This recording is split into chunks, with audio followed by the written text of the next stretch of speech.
নমস্কাৰ বন্ধুসকল, বৰ্মন টেকলৈ আকৌ এবাৰ স্বাগতম জনাইছোঁ মোৰ এটা নতুন ভিডিঅ'লৈ।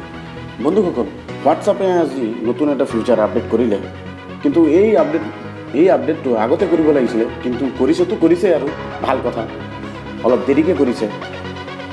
আপডেটটো নেকি আহক আমি চাই লওঁ। বন্ধুসকল, প্ৰথমত যোনটো আমি ধৰক SMS পাইছিলোঁ, সাধাৰণভাৱে দেখাই দিছোঁ। এক ছেকেণ্ড, ধৰক এইখিনি SMS, ঠিক আছে। ধৰক ইয়াত মোৰ SMS মই পঠাইছোঁ বুলি, ভিডিঅ'ৰ লিংকবিলাক মই পঠাইছোঁ বুলি, সেইকাৰণে চাওক ইয়াত কোনো হেৰি শ্ব' কৰা, ঠিক আছে।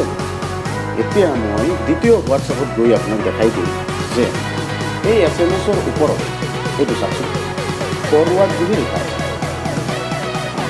কাৰণ এই SMS-টো তেওঁলোকে নিজে পঠোৱা নাই বা নিজে লিখি পঠোৱা, এইটো সিহঁতে চেণ্ডহে কৰিছে, কাৰোবাৰ পৰা হেৰি কৰি শ্বেয়াৰ কৰিছে, ঠিক আছে। যদি এইটো আপোনালোকে পাব বিচাৰে, তেতিয়াহ'লে আপুনি কি কৰিব লাগিব? প্ৰথমতে আমি প্লে ষ্ট'ৰত যাব লাগিব। আপোনালোকে গৈ পেলাই আপোনালোকে লিখিব হোৱাটছএপ মেছেঞ্জাৰ। হোৱাটছএপ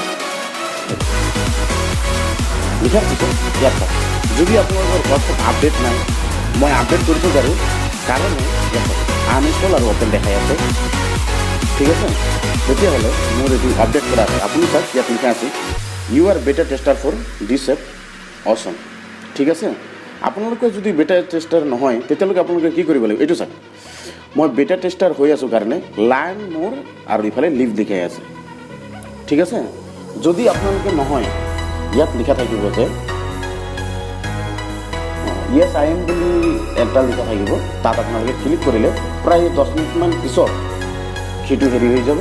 তাৰপিছত অহাৰ পিছত আপোনালোকে হোৱাটছআপটো আপডেট কৰি ল'ব। আপডেট কৰাৰ লগে লগে এইখিনি ফিচাৰ পাব। আৰু এইটো ফিচাৰ এতিয়ালৈকে নৰ্মেল আপডেটত অহা নাই। যদি আপোনালোকে বেটা টেষ্টাৰ হৈ যায়, তেতিয়ালৈকে এইখিনি আপোনালোকে ইয়াৰ ফেচিলিটিখিনি আপোনালোকে ইউজ কৰিব পাৰিব।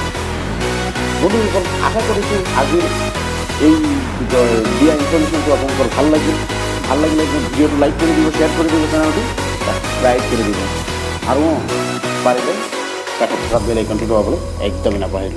আজি ইমান এটা সামৰিলোঁ, বাই বাই।